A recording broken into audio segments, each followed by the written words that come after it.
An Amish virgin never touched a man until a giant mountain man asked for milk. On a frozen morning in a quiet valley ruled by faith and fear, a gentle girl offers kindness to a stranger no one trusts. He's a towering mountain drifter, scarred by a violent past, and her small act of mercy sets the town on edge. The church bell tolls, whispers spread through the pews, and her father swears this outsider will ruin her name. But then, under the roar of hooves, this so-called brute saves her little brother's life, and everything the town thought it knew begins to crack. Yet shadows from his past ride closer. A railroad man calls him a killer. The bishop calls her disobedient, and the line between mercy and shame grows sharper than a hanging rope. Is he truly the monster they fear, or the man God sent to change everything? And when her faith collides with his dark past, which will be stronger? Her innocence or his redemption? Every time I see your comments, I'm reminded how stories connect us across distances, backgrounds, and hearts. If values like respect, courage, and compassion still guide you, then you're part of this story too. The cold January morning wrapped the Yoder homestead in a heavy blanket of silence. Amanda's breath frosted in the dim light as she made her way through knee-deep snow toward the barn. The wooden bucket swayed in her grip, its metal handle biting through her woolen mittens. Dawn had barely touched the eastern sky, painting it in whispers of pink and gray. The barn door creaked as Amanda pushed it open, bringing a rush of warmer air scented with hay and livestock. Their cow Betsy greeted her with a soft moo, dark eyes gentle in the lantern light Amanda had hung on a hook. "Good morning to you too," Amanda whispered, patting the cow's warm flank. She settled onto the wooden milking stool, her plain, dark dress arranged carefully around her ankles. The familiar rhythm of milking brought comfort in the quiet morning. "Amanda! Amanda!" Eli's voice shattered the peace as he burst through the barn door, letting in a swirl of snowflakes. Her 10-year-old brother's cheeks were red with cold and excitement. "Can I help? Please?" Amanda smiled patiently at his eagerness. "Eli, you know you have your own chores to tend to. The chickens need feeding, and Dat will be looking for you soon." "But milking looks more interesting than throwing corn to those old hens," Eli protested, scuffing his boots in the hay. "Each task the Lord gives us has its purpose," Amanda reminded him gently. "Now go on before Dat notices you're not at your work." Eli's shoulders slumped, but he knew better than to argue further. "Yes, sister," he said, trudging back out into the snow. Amanda returned to her milking, the steady streams hitting the bucket with a rhythmic ping. Steam rose from the fresh milk, curling in the cold air. The barn had grown quieter now, filled only with the soft sounds of animals stirring in their stalls and the whisper of hay shifting beneath hooves. Then came a new sound, the muffled thud of horse hooves approaching through deep snow. Amanda's hands stilled on Betsy's udder as the steps grew louder, closer. The barn door swung open wide and Amanda's breath caught in her throat. A massive figure filled the doorway, snow swirling around his broad shoulders. The stranger had to duck his head to enter, his heavy coat crusted with ice. A thick beard, rimed with frost, covered the lower half of his face. Behind him, an exhausted horse stood with head lowered, sides heaving. Amanda stayed very still, her heart beating fast against her ribs. The man's size alone was intimidating, but something in his careful movements spoke of restraint rather than threat. His eyes, when they met hers, were tired but clear. "Begging your pardon, miss," he said, his voice rough but quiet. "Been riding since before dawn yesterday. My horse needs rest, and He gestured toward the bucket of fresh milk. "Would be much obliged for a drink if you can spare it." Amanda hesitated only a moment. The stranger's request was simple enough, and she could see how weary he was. Denying hospitality went against both her faith and her conscience. She rose slowly, lifting the bucket. "You're welcome to some," she said softly, extending the bucket toward him. "You look half frozen." His massive hands wrapped in worn leather gloves accepted the bucket carefully. "Much thanks. Name's Toffer Blackwood. Don't mean to frighten you showing up unexpected like." Before he could raise the bucket to his lips, heavy footsteps pounded across the yard. Amanda's father burst through the door, his face dark with anger. "What's the meaning of this?" Jacob Yoder demanded, moving to stand between Amanda and the stranger. "What kind of man sneaks into a barn to accost a young woman alone?" Amanda stepped forward. "Dad, he only asked for—" "Silent, Amanda!" Her father's voice cracked like a whip. "Get back to the house. Now." Toffer Blackwood slowly lowered the bucket, his movements deliberate and non-threatening despite his imposing size. "No sneaking intended, sir. Came straight up the road, making no secret of it. Asked your daughter proper for a drink of milk. Nothing more." "You think I don't know what manner of man preys on innocent girls?" Jacob's anger seemed to grow with each word. "Coming down from the mountains, wild as any beast." "Dat, please," Amanda tried again, her voice trembling but determined. "He's done nothing wrong. He was polite and respectful."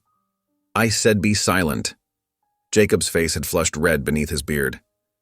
"You shame yourself and this family, alone with a strange man. Have you forgotten everything you've been taught?" Amanda felt tears stinging her eyes, but she blinked them back. The accusation of shame cut deep when she'd only tried to show Christian charity to a weary traveler. Toffer carefully set the bucket down on a nearby hay bale. Despite his obvious exhaustion, he drew himself up straight, meeting Jacob's glare steadily. "Sir, I understand your concern for your daughter. It does you credit as a father. But I give you my word. I've never crossed the bounds of any woman's faith or virtue, and never will." "The word of a mountain man?" Jacob scoffed. "What value is that?" "The only word I have to give," Toffer replied quietly. "But I reckon it's worth something coming from a man who'd rather ride himself near to death than press his horse beyond endurance." He gestured to his mount, still standing patiently in the doorway. "Was headed for town, but stopped here first so my horse could rest before tackling that last stretch of road." Something in his calm dignity seemed to reach Jacob, though the older man's stance remained rigid with suspicion. The mountain man's consideration for his horse spoke to a character that didn't match Jacob's accusations. Amanda watched the two men, her heart aching at the conflict. She could see the exhaustion in every line of Toffer's massive frame, the way he swayed slightly though he tried to hide it. Yet he maintained his composure, showing her father the respect of a measured response rather than angry defense. "I'll be on my way," Toffer said finally, turning toward his horse. "My thanks for what hospitality was offered, brief though it was." He paused, looking back at Amanda. "God's peace to you, miss." The formal blessing, spoken with such simple sincerity, brought fresh tears to Amanda's eyes. She dropped into a small curtsy before she could stop herself, earning a sharp look from her father. Jacob watched in stony silence as Toffer led his tired horse back into the swirling snow. Only when the mountain man's broad figure had disappeared into the white haze did he turn to his daughter. "You will speak of this to no one," he ordered. "Not even your mother. Now get back to the house. Eli can finish the milking." Amanda gathered her shawl closer, feeling the cold seep deeper than just her skin. "Yes, Dad," she whispered, but her steps were heavy as she walked away from the barn. The memory of Toffer Blackwood's gentle courtesy, despite her father's harsh judgment, followed her like a shadow across the snow. Inside the barn, Jacob Yoder stood for a long moment, staring at the bucket of milk the mountain man had left untouched. Something troubled him about the encounter, but he pushed the feeling aside. His duty was to protect his family, his daughter, most of all. Yet the stranger's words echoed in his mind. "I've never crossed the bounds of any woman's faith or virtue, and never will." The snow continued to fall, erasing Toffer's tracks as though he'd never been there at all. But the morning's events had left their mark on the Yoder homestead, in Amanda's wounded heart, in Jacob's uneasy conscience, and in the story of a chance meeting between an innocent Amish maiden and a weary giant whose paths would cross again. Jacob's iron grip on Amanda's arm brooked no argument as he marched her across the snowy yard. His boots crunched heavily through the fresh powder while Amanda stumbled to keep up with his longer strides. The cold wind whipped at her skirts and cape, but her father's anger burned hotter than any winter morning. "Have you lost all sense?" Jacob's words cut through the frigid air. Alone in the barn with a strange man, a wild mountain dweller no less. What would the bishop say? What would our neighbors think? Amanda's cheeks burned with shame and frost. But, Dad, he only wanted... Silence. Jacob's fingers tightened. "You know nothing of men like that. Nothing. The world outside our ways is full of wickedness. Did you even think what could have happened?" Behind them, Toffer Blackwood stood awkwardly by the barn door, still holding the milk bucket Amanda had offered. His massive frame seemed to shrink somewhat, discomfort clear in his stance despite his size. He watched father and daughter for a moment, then gave a slight nod of acknowledgement before turning to lead his exhausted horse away. His boots left deep impressions in the snow as he headed toward the old line shack that sat forgotten at the edge of the Yoder property. Jacob pulled Amanda up the porch steps and through the kitchen door, where the warmth of the cooking fire and the smell of fresh bread usually brought comfort. But not today. Her mother, Sarah, looked up from the stove, concern creasing her gentle face at their abrupt entrance. "What's happened?" Sarah asked, wiping her hands on her apron. "Jacob, why do you handle the girl so roughly?" Jacob released Amanda's arm but pointed her toward the stairs. "Go to your room. Think on your actions and pray for guidance." Amanda glanced at her mother, finding sympathy in the older woman's eyes, before climbing the steep steps. Behind her, she heard her mother's soft voice trying to reason with her father. "Tell me what's troubled you so, Jacob. Surely it can't be as bad as all that." "A mountain man." Jacob's voice rose again. "In the barn with our Amanda, some rough giant of a fellow, coming down from who knows where, probably full of drink and dark intentions." "Did he harm her?" Sarah's tone remained calm, reasonable. "No, but... Did he speak improperly?" "Make advances." "He asked for milk," Jacob admitted grudgingly. "Said his horse needed rest." Sarah was quiet for a moment. "And did our daughter offer him this milk?" "She did, without thought for her safety or our reputation." "Jacob." Sarah's voice softened further. "I saw this man from the window. He looked half-starved, weary to the bone. Would you have our child turn away someone in genuine need? Is that what we've taught her of Christian charity?" Amanda sat at the top of the stairs, listening to her mother's gentle wisdom trying to penetrate her father's rigid fears. The floorboards creaked as she finally went to her room, where she sat by the window, watching snowflakes dance in the growing dusk. The day passed slowly. Amanda completed her indoor chores in silence, her thoughts returning again and again to the mountain man's dignified response to her father's accusations. When supper time arrived, she took her place at the table without speaking. The familiar rhythm of their mealtime prayers brought no peace to her troubled heart. Through the window, she caught glimpses of smoke rising from the old line shack's crooked chimney. The thought of Toffer out there in the cold, alone after such a long journey, made her food taste like ashes in her mouth. She pushed her stew around her bowl, earning a sharp look from her father. "Eat," he commanded, "and be grateful for God's provisions."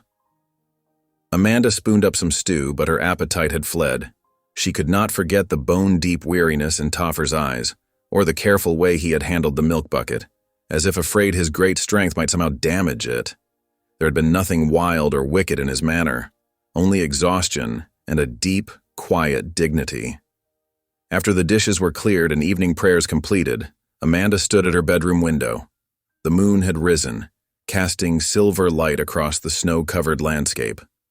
A golden glow appeared in the darkness, a lantern bobbing slowly through the drifts. She watched as Toffer's broad figure made its way to the line shack, the light disappearing inside the weathered building. Sleep proved elusive as Amanda lay in her bed, listening to the wind's mournful song. She could not shake the memory of Toffer's face, the scars that spoke of hard living, but also the gentleness in his eyes when he'd thanked her. His words played over in her mind. I've never crossed the bounds of any woman's faith or virtue, and never will. There had been such honesty in that rough voice, such respect, spite her father's harsh judgment. In the line shack, Toffer knelt by the cold hearth, carefully feeding small sticks into the tiny fire he'd managed to build. His horse stood in the lean-to attached to the shack's side, munching contentedly on the last measure of oats from Toffer's saddlebags. The animal's warm breath created clouds in the frigid air. Toffer sat back on his heels, pulling out the milk bucket he'd somehow ended up keeping in the confusion of his departure. The milk had stayed relatively fresh in the cold, and he drank it slowly, savoring each swallow. The simple kindness of the Amish girl's offering touched something deep within him, something he'd thought long buried under years of solitude and hardship. "Perhaps," he whispered to the flames, his voice barely audible above the wind's keening, "perhaps I ain't beyond mercy after all." The words hung in the air, a prayer of sorts, from a man unused to such things. The night deepened, and the wind found every crack and crevice in both farmhouse and line shack. In her warm bed, Amanda pulled her quilt tighter, thinking of the mountain man in his cold shelter. In the shack, Toffer wrapped himself in his coat and bedroll, the milk's lingering sweetness on his tongue a reminder that kindness could still be found in unexpected places. The wind continued its lonely song, binding together two souls who had touched each other's lives in ways neither yet understood. A young woman raised in strict faith, but learning to trust her heart's compassion, and a weather-worn giant who had found in a simple act of giving a glimmer of hope that even the weariest traveler might find welcome at last.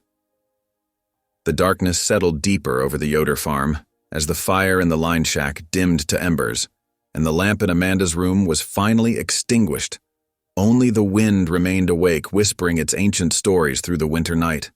The morning sun rose crisp and bright over the Yoder homestead, its rays glinting off fresh snow but bringing little warmth.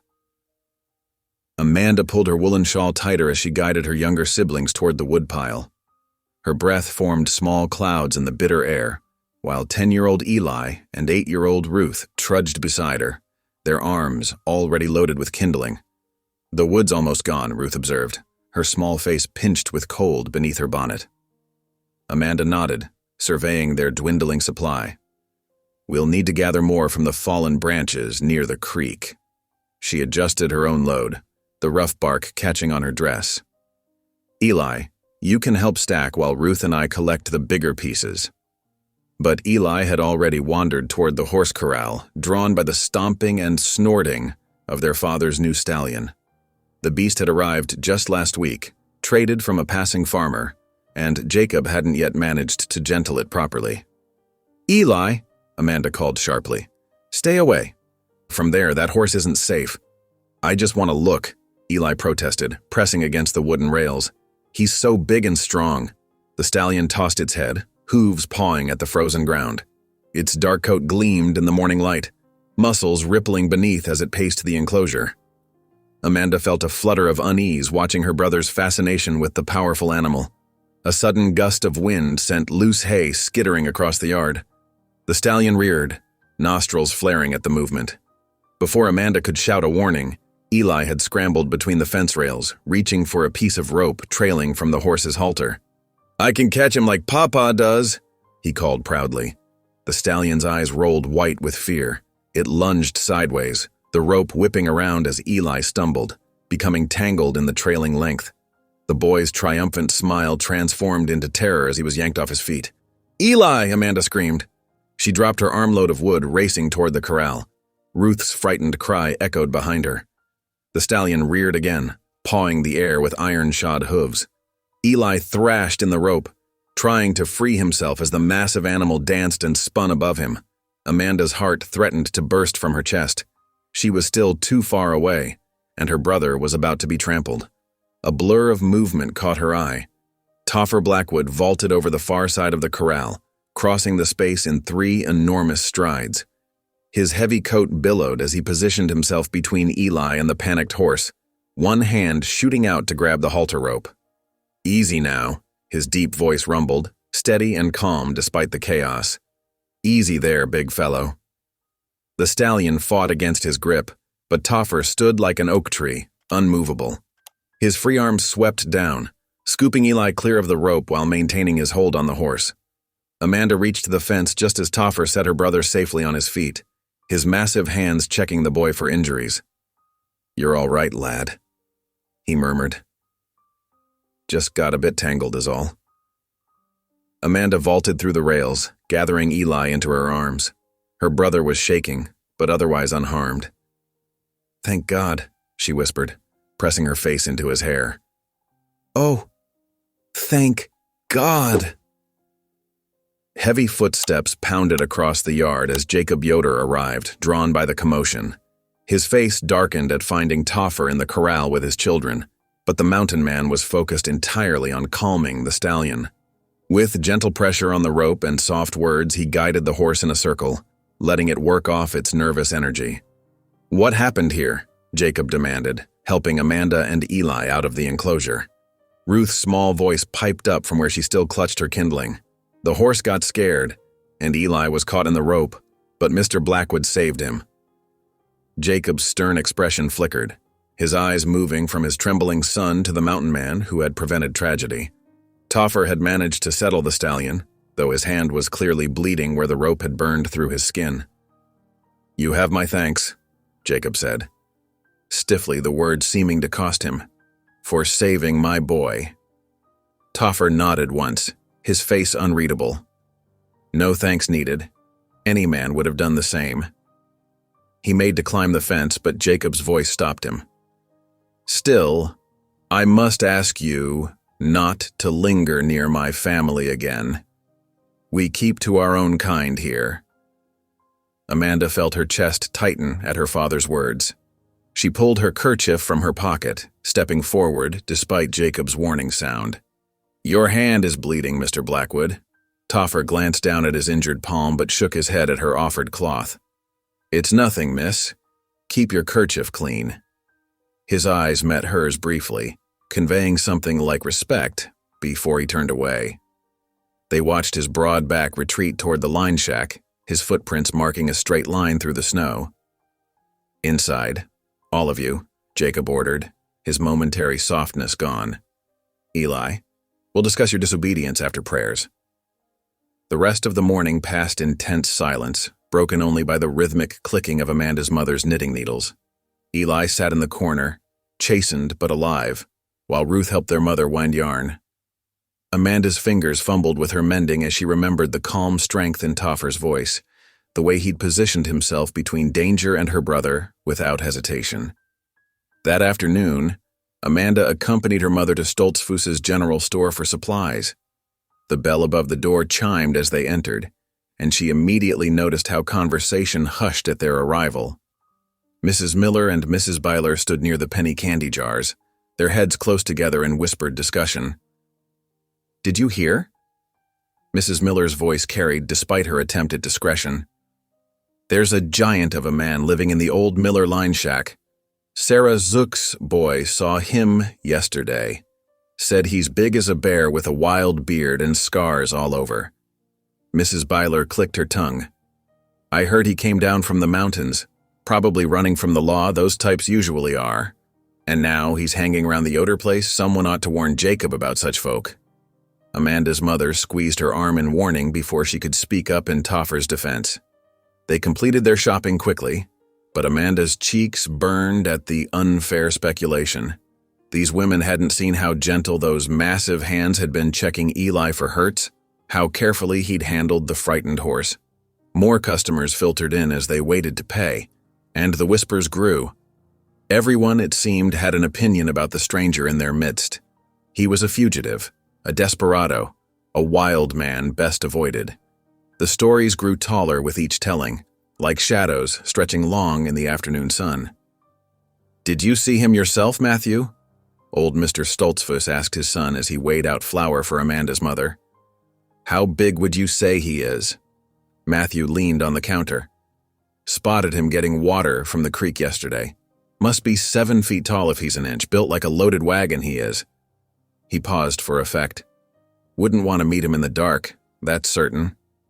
Amanda pressed her lips together, remembering how that supposedly fearsome giant had retreated from her offered kerchief, how his rough voice had turned soft to calm a frightened child. But she kept silent, knowing her defense would only feed the gossip mill further.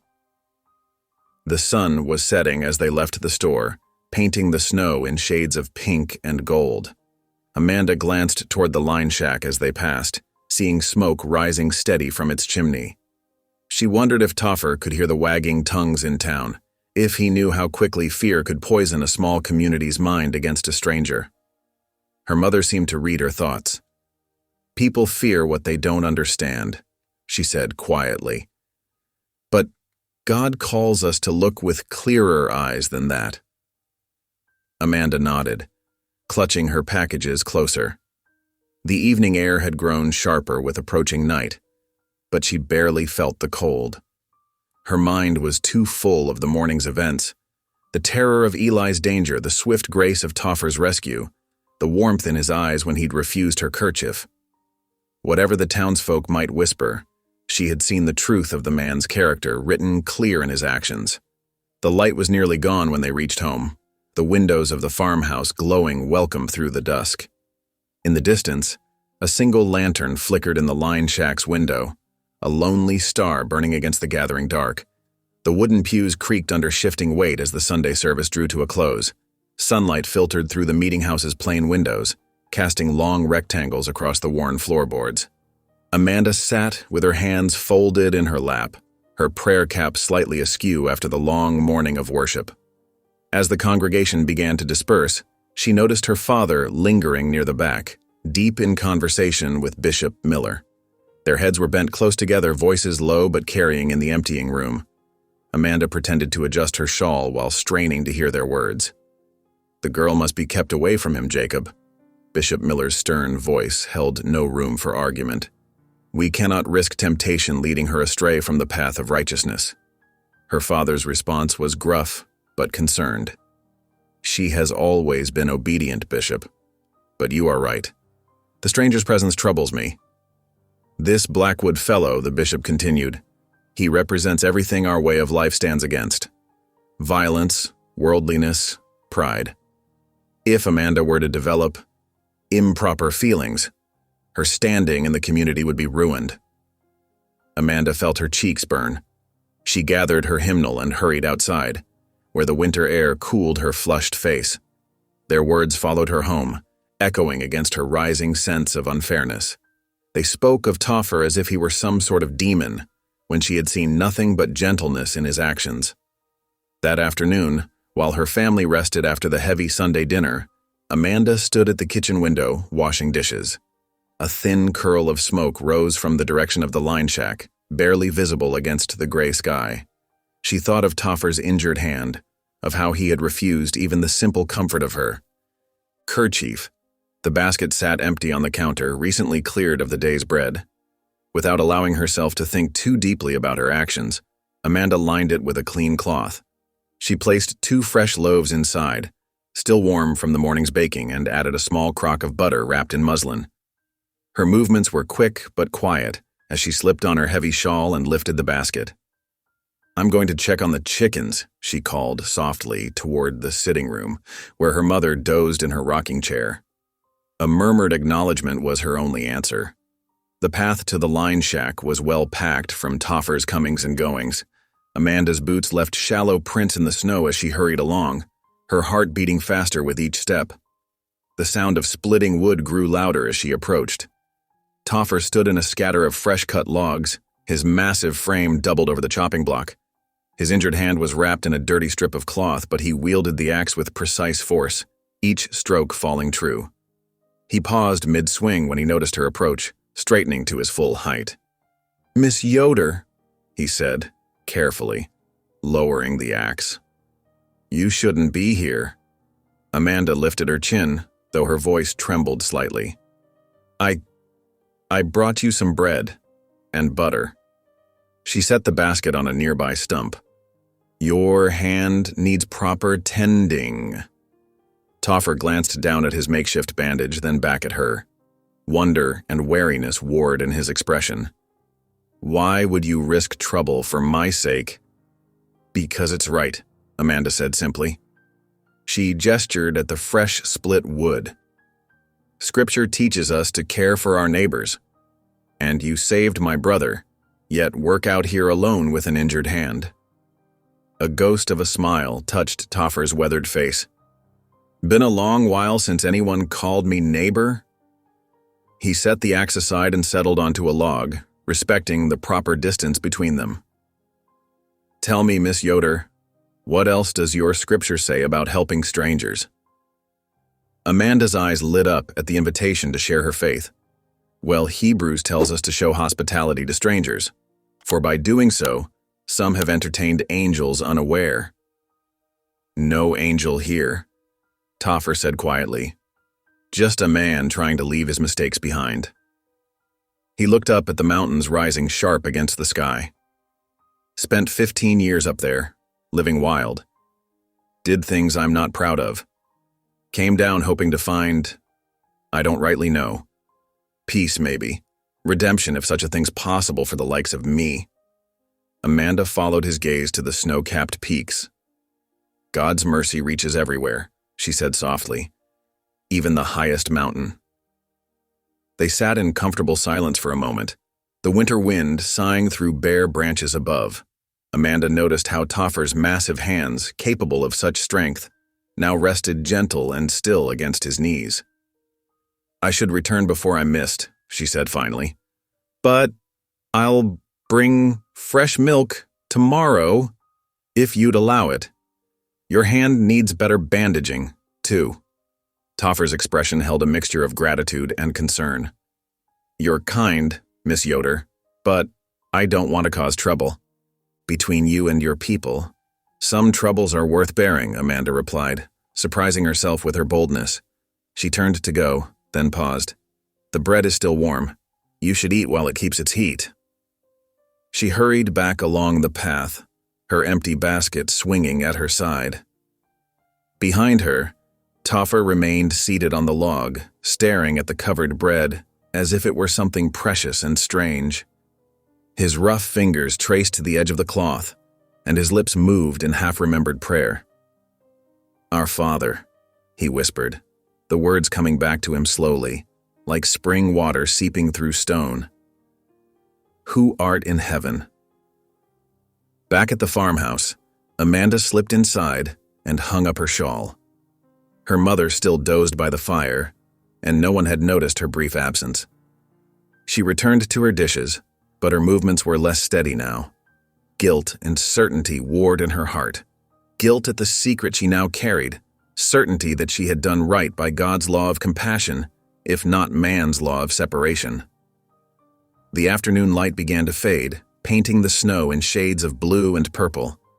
Amanda lit the lamps and began preparing the evening meal, all the while aware of the line shack in the distance, where a stranger with gentle hands and wounded spirit sat with her offering of bread and butter.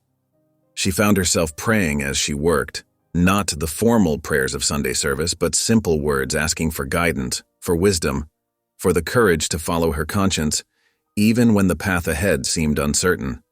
She thought of Bishop Miller's warnings, of her father's concern, of Toffer's quiet admission of seeking redemption.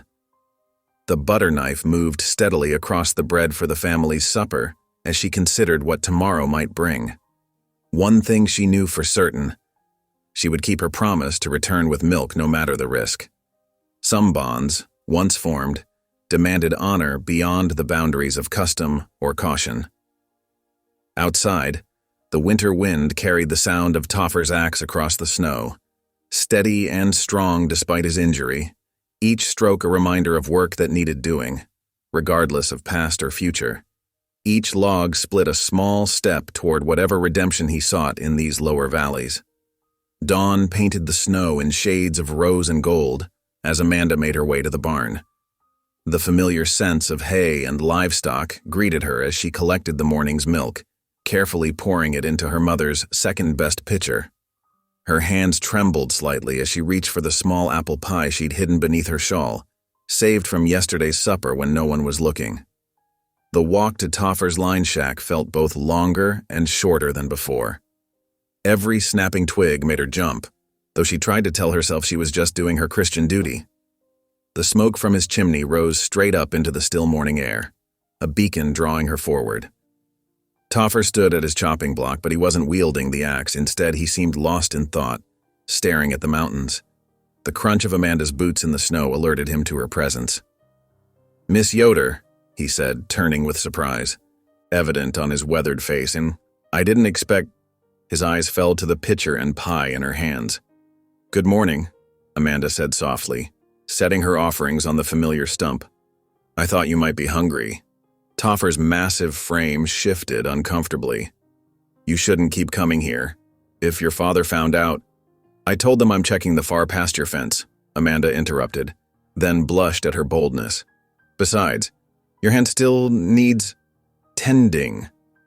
Toffer glanced down at his wrapped hand, then back at her. "Miss Yoder." "Amanda," she corrected gently. "Please." A ghost of a smile touched his lips. "Amanda, then. But my point stands. You're risking too much." She lifted her chin. "Some risks are worth taking when they're right." She gestured to the axe. "Will you show me how to split wood properly?" "I've always wondered." Toffer's eyebrows rose, but after a moment's hesitation, he nodded. "Stand here," he said, positioning her safely beside the chopping block. "See how the grain runs? That's your guide. You want to work with the wood, not against it." Amanda watched, fascinated, as his big hands traced the lines in the log. He explained each step: how to place the log, how to gauge the swing, how to let the axe's weight do the work. His voice took on a different quality when he taught, becoming animated with the pleasure of sharing knowledge. "The mountains taught me patience," he said, demonstrating a perfect split. "Up there, rushing things gets you killed. You learn to read the signs, weather in the clouds, stories in tracks, warnings in the wind." "What kind of tracks can you read?" Amanda asked, genuinely curious. Toffer pointed to various marks in the snow around them. "Rabbit there. See the pattern? Deer passed through before dawn. You can tell by how fresh the prints are. Coyote's been watching my chicken coop, but he's too scared to come close." "You have chickens?" Amanda hadn't noticed a coop. "Just started building one," Toffer admitted. "Thought maybe, well, if I'm staying, might as well have fresh eggs." The idea of him settling, putting down roots, made something warm bloom in Amanda's chest. She quickly changed the subject. "Tell me more about the mountains?" For the next hour, Toffer shared tales of survival in the high country, how to find north without a compass, which berries were safe to eat, how to predict storms days in advance. Amanda found herself transported by his words, seeing the majestic peaks through new eyes. In return, she spoke of her own life, the rhythm of Amish days, the comfort of tradition, the peace found in simple work. When she mentioned her faith's dedication to nonviolence, Toffer grew quiet. "That's a hard path," he said finally, "but a good one. Wish I'd learned it sooner." Amanda sensed old pain in his words, but didn't press. Instead, she asked about the proper way to stack firewood for drying. His relief at the change of subject was obvious as he explained the importance of airflow and cover. The next day, Amanda returned with more milk and some fresh bread. Toffer had cleared a small sitting area near the chopping block, with logs arranged at a respectful distance. They talked about the weather, about his improving hand, about the way snow changed the shape of the valley. Each morning that week found Amanda making her way to the line shack, always with some small offering of food. Each visit lasted a little longer than the last, though they maintained proper distance between them. Toffer taught her to recognize bird calls, while she shared stories from scripture that spoke of redemption and new beginnings. Their conversations flowed more easily with each meeting. Amanda found herself fascinated by his tales of survival, while Toffer listened intently to her explanations of Amish beliefs about humility and service. He never mocked her faith or questioned her customs, showing instead a deep respect for her way of life. "Your people have something special," he said one morning, after she described a barn raising. "That sense of everyone working together, helping each other. Up in the mountains, it's every man for himself. Took me years to learn that's no way to live." Amanda was about to respond when the distant sound of hoofbeats made them both freeze. Without thinking, she ducked behind a large haystack Toffer had gathered. Her heart pounded as neighbor Samuel Miller rode past on his way to town, close enough that she could hear the creak of his saddle.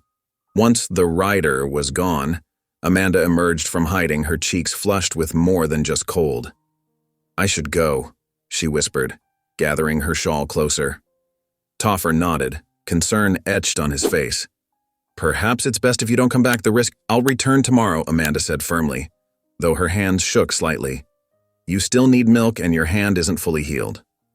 "Amanda?" Toffer's voice held a warning, but also something else. A warmth that made her breath catch. "Tomorrow," she repeated, then hurried away through the snow before he could argue further.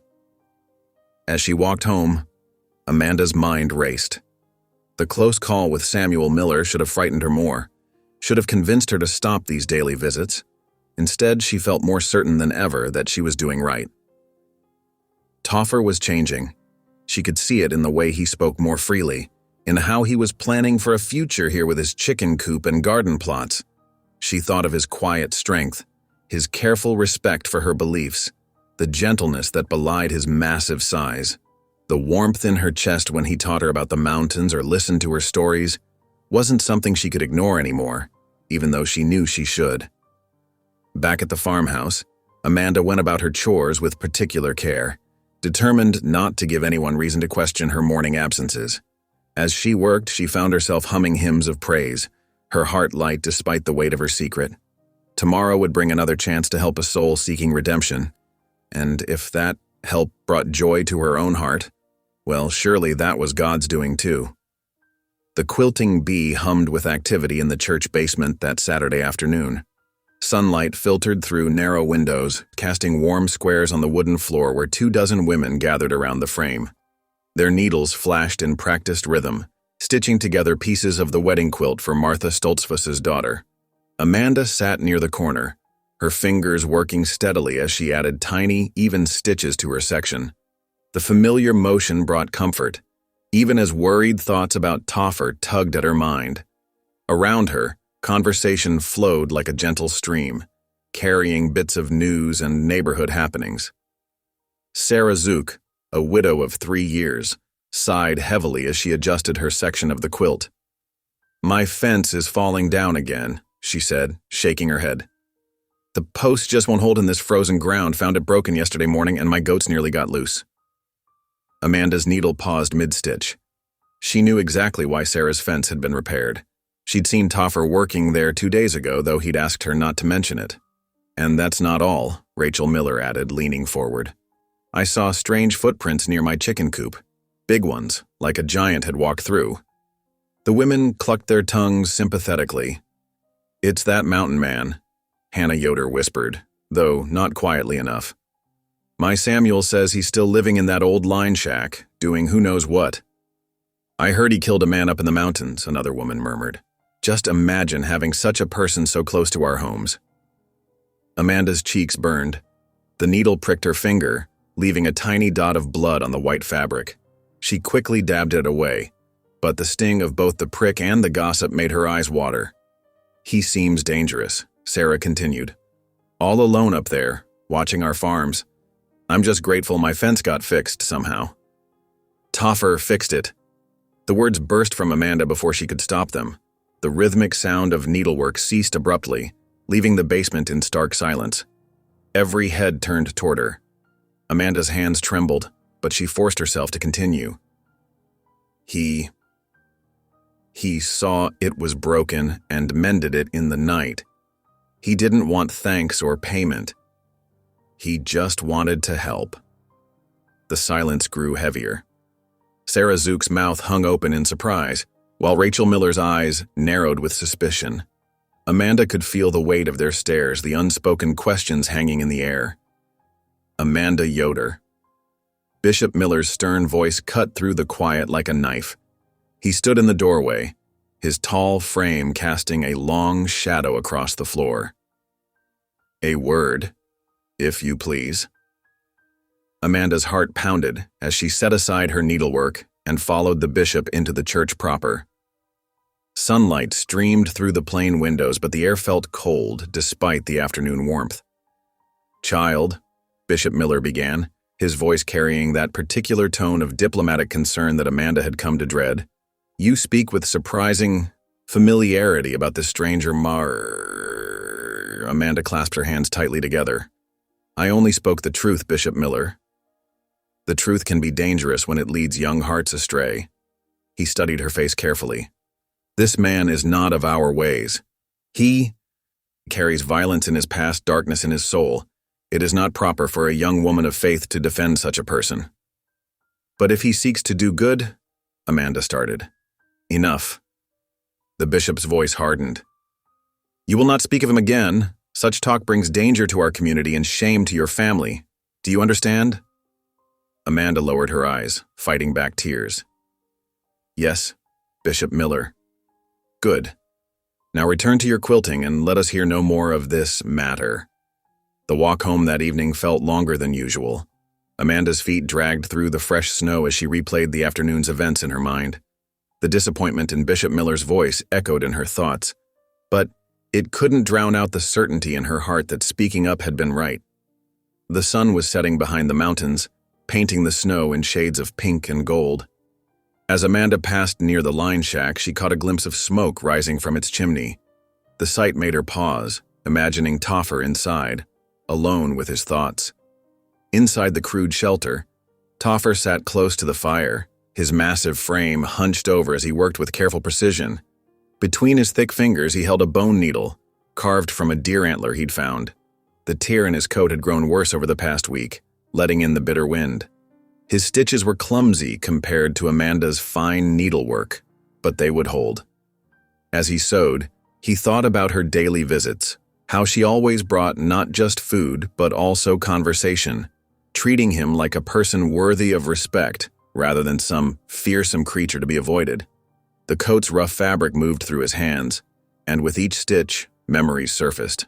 Amanda's smile when he taught her about tracking, the way she listened intently to his stories, how she never flinched from his size or his scars. For the first time in years, he felt almost human again. The fire crackled, sending sparks up the chimney. Toffer finished the last stitch and bit off the thread, then tested the repair with gentle fingers. It would do. Setting aside the mended coat, he remained by the fire, watching the flames dance. Without conscious thought, he found himself sliding from his chair to his knees. The rough wooden floor pressed against his legs, but he barely noticed. His hands, so recently occupied with sewing, came together almost of their own accord. "Lord," he whispered, his voice rough with disuse, at least in prayer. "It's been a long time. Maybe too long." He paused, struggling to find words that had once come easily in his childhood. "I ain't asking for much. Just, is there still a place for me? Among decent folk, I mean?" The fire popped, sending another shower of sparks upward. Toffer continued, his voice growing steadier. "That girl, Amanda, she sees something in me, something worth saving. I reckon I want to be worthy of that, of her kindness." His large hands tightened together. "I've done wrong, Lord. You know that better than anyone. But if there's still hope for someone like me..." He trailed off, emotion making his throat tight. "Just show me the way. Please." The prayer ended, but Toffer remained on his knees, watching the fire burn lower. Outside, the wind whistled through the cracks in the walls, and somewhere in the distance, a coyote called to its mate. But inside the humble shack, a different kind of warmth had taken hold, one that had nothing to do with the dying fire. Finally, he rose, his knees creaking in protest. The repaired coat lay draped across his chair, a symbol of small progress. Tomorrow would bring what it would, but for tonight, Toffer felt something he hadn't experienced in years. Peace. He added another log to the fire and settled into his chair, listening to the wind and remembering the sound of Amanda's voice as she spoke of forgiveness and new beginnings. Perhaps, he thought, watching the flames, there was still hope for a man seeking redemption, still a chance to build something good in this valley where a young woman's kindness had shown him a different path. The morning sun cast long shadows across the Yoder farmyard as Amanda gathered eggs from the henhouse. Her hands trembled slightly, causing one of the brown eggs to slip. She caught it just in time, remembering yesterday's events at the quilting bee. The cold air stung her cheeks, but the warmth of the freshly laid eggs seeped through her apron pockets. Amanda. Her father's voice, stern and controlled, made her straighten. Come inside. Now. She followed Jacob into the kitchen, where the morning fire crackled in the hearth. Her mother stood at the sink, shoulders tense as she washed dishes with unusual vigor. The silence stretched thin as a wire between them. Bishop Miller spoke to me after service yesterday. Jacob's words fell heavy in the quiet kitchen. About your defense of that mountain man at the quilting bee. Amanda set the basket of eggs on the table with careful precision. I only spoke the truth, Father. Truth? Jacob's face reddened. What truth could you possibly know about such a man? Have you? He stopped, taking a deep breath.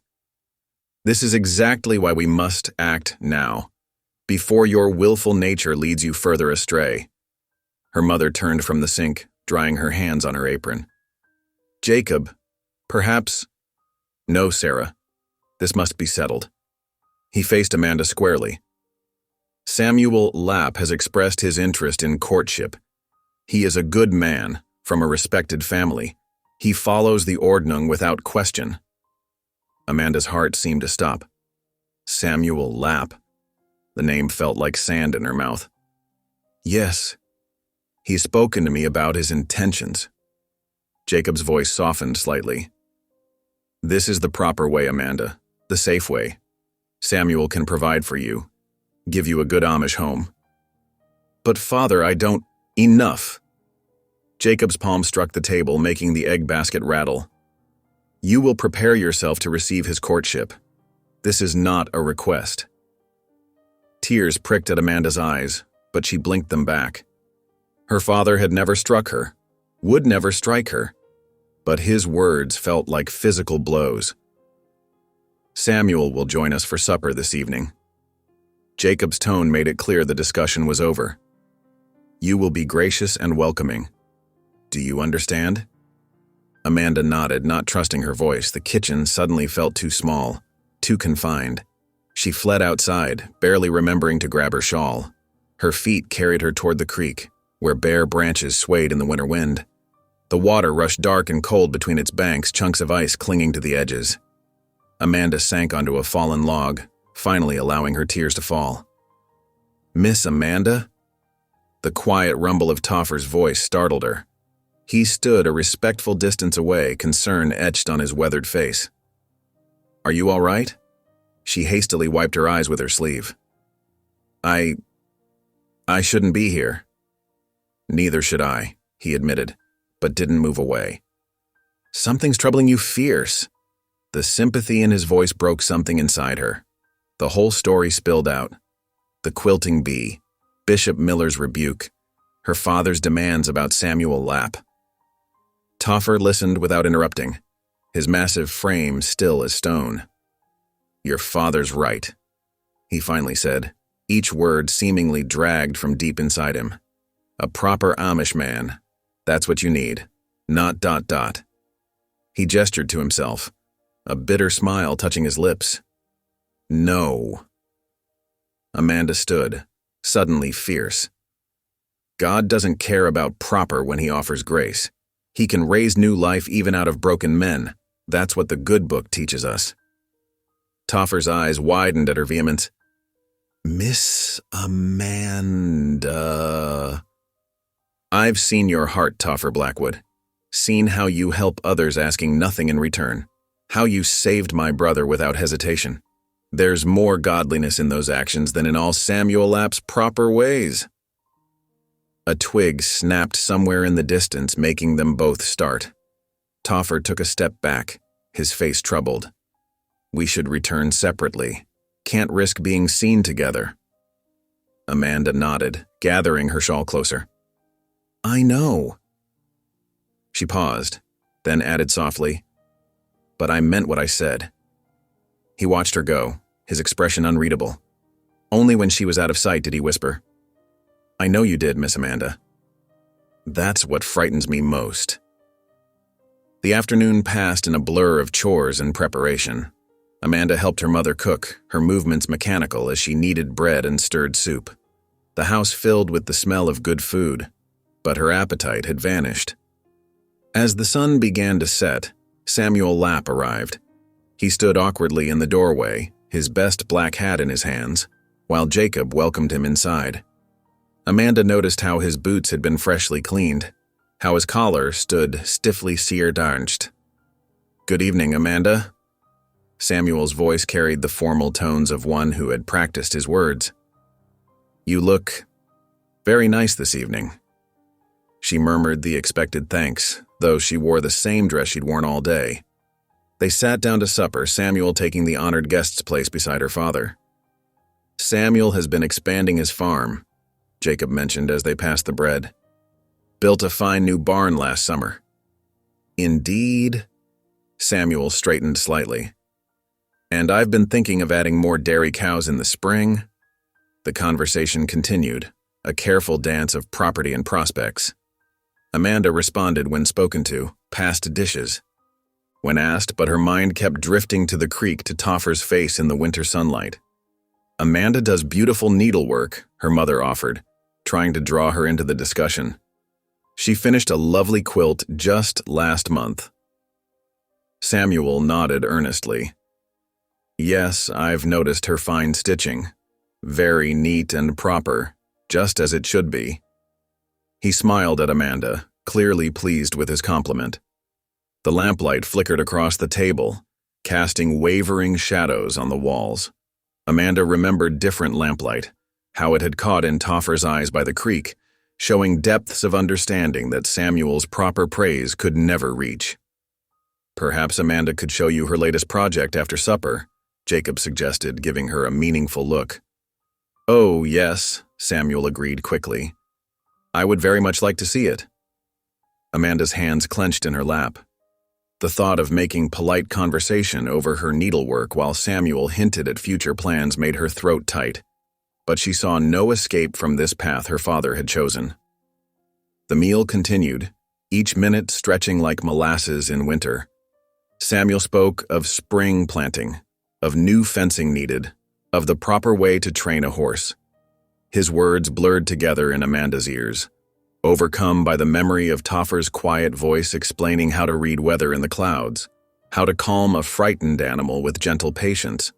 When Samuel finally took his leave, he lingered at the door. I look forward to seeing you at Sunday service, Amanda. She nodded, not quite meeting his eyes. As soon as the door closed behind him, Jacob turned to her with approval. He is a good match, Amanda. You'll see that in time. But Amanda wasn't listening. In her mind, she stood again by the creek, defending God's grace to a man who thought himself beyond redemption. That had felt real. Felt true in a way Samuel's careful courtship never could. She helped her mother clear the table, wash the dishes, and bank the fire for the night. Every movement felt heavy with the weight of expectations. Her father's, the bishop's, the community's.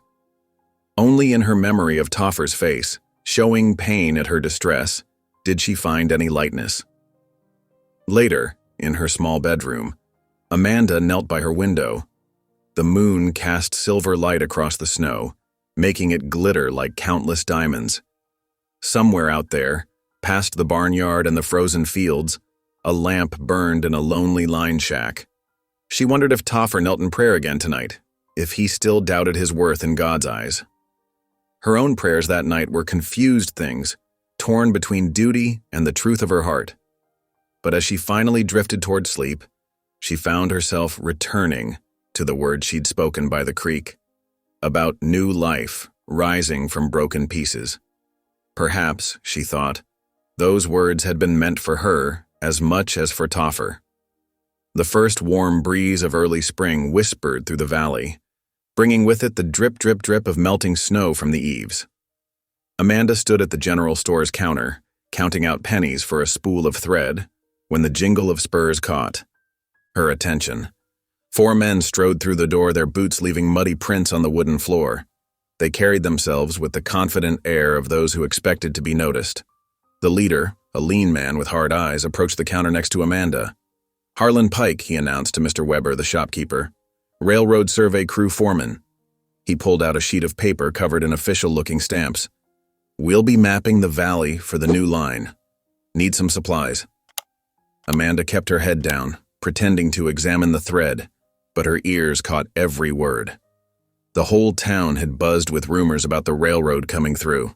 Some welcomed the promise of progress, while others feared change. "Mighty fine country you got here," Pike continued, leaning against the counter. "Though I heard tell there might be some trouble. Drifters causing problems?" Mr. Weber shrugged. "Just the usual winter wanderers, nothing serious." Pike's voice hardened. "What about a big fellow? Mountain man type, scarred face, rides a black horse?" Amanda's fingers trembled on the thread spool. She forced herself to remain still, though her heart hammered against her ribs. "Asking because we're looking for someone," Pike went on. His next words fell like stones into quiet water. "Man named Toffer Blackwood. Killed my brother 6 years back in a saloon fight down in Arizona territory. Been tracking him since." The thread spool slipped from Amanda's fingers, clattering onto the counter. Pike glanced at her, his gaze sharp and assessing. She mumbled an apology and bent to retrieve it. "Nasty business," Pike continued, still watching Amanda from the corner of his eye. "Brother tried to stop a drunk Indian boy from causing trouble. Blackwood took offense, started throwing punches. When it was over, my brother lay dead on the floor." Amanda's stomach churned. The man Pike described seemed nothing like the gentle giant who had saved her brother, who spoke so softly of mountain wisdom and showed such care with injured animals. "If anyone sees him," Pike raised his voice slightly, addressing the whole store, "there's a reward. Law never did get proper justice for my brother's murder." Amanda fumbled with her purchase, desperate to escape before her face betrayed her. She hurried out into the late afternoon light, her mind whirling. The Toffer she knew couldn't be a murderer. Could he? The sun had set by the time she slipped away from the house, a lantern in her trembling hand. The path to Toffer's shack seemed longer tonight, darker. Patches of dirty snow still lingered in the shadows, but mud sucked at her boots with each step. Light glowed from his window, a warm beacon in the gathering dark. Amanda hesitated at the door, her hand raised to knock. What if Pike told the truth? What if she had been wrong about everything? The door creaked open before she could decide. Toffer filled the doorway, his massive frame backlit by the fire. "Miss Amanda? Something wrong?" She stepped inside, setting her lantern on the rough table. "I need to ask you something." Her voice quavered despite her efforts to steady it. "Today at the store there was a railroad foreman named Pike." Toffer went very still. The firelight caught the scars on his face, throwing them into sharp relief. "What did he say?" "He spoke of his brother's death. In Arizona." Amanda wrapped her arms around herself, suddenly cold despite the fire's warmth. "He said you killed him." The silence stretched between them, broken only by the pop and crackle of burning wood. Toffer sank out of a chair, his shoulders slumping as if under an invisible weight. "It's true then," Amanda whispered. "The killing happened." Toffer's voice came rough, pained, but not the way Pike tells it. He stared into the fire, lost in memory. "I was different then, angry, drunk most days. drifting through mining camps and trail towns. Amanda settled onto the other chair, her heart pounding. What really happened? There was this boy, Navajo lad, couldn't have been more than 14. Toffer's hands clenched on his knees. Pike's brother and some others, they'd been drinking heavy, started pushing the boy around, calling him names. Boy wasn't doing nothing wrong, just trying to buy supplies. He drew a shuddering breath. I told them to leave him be. Pike's brother pulled a knife. I just wanted to stop him. Threw one punch, but he fell wrong. Hit his head on the corner of the bar. Toffer's voice dropped to a whisper. He was dead before the doctor came. You were protecting the boy, Amanda said softly. Toffer looked up, his eyes haunted. Law didn't see it that way. No one would believe my word against respectable white folks. The boy's people took him away and I ran. His laugh held no humor. Been running ever since. Amanda rose, moved by an impulse she couldn't name. She crossed to Toffer's chair and laid her hand on his shoulder. I believe you. He stiffened under her touch. You shouldn't. Whatever the truth of it, a man died by my hand. And now Pike's here. He won't rest until he stirs up trouble. Toffer stood abruptly, pulling away from her. You need to stay clear of me, Miss Amanda. Your reputation, your standing in the community. They'll all be at risk if Pike finds out you've been helping me. I don't care about reputation, Amanda insisted. What matters is the truth. Truth? Toffer's smile was bitter. Truth is, I'm a wanted man. Truth is, your kindness these past weeks has meant more than I can say. But truth is also that I can't let you ruin your life defending me. Tears spilled down Amanda's cheeks. God's truth is bigger than man's justice. You were protecting an innocent boy. That matters. Maybe to God, Toffer said quietly. But Pike won't see it that way. He's carried this hatred for 6 years. Won't let it go until he sees me punished. He moved to the window, staring out into the darkness. You should go now, Miss Amanda. It's not safe to be seen here. Toffer, please. His voice cracked. Just go. Before anyone realizes you're missing, Amanda retrieved her lantern with trembling hands.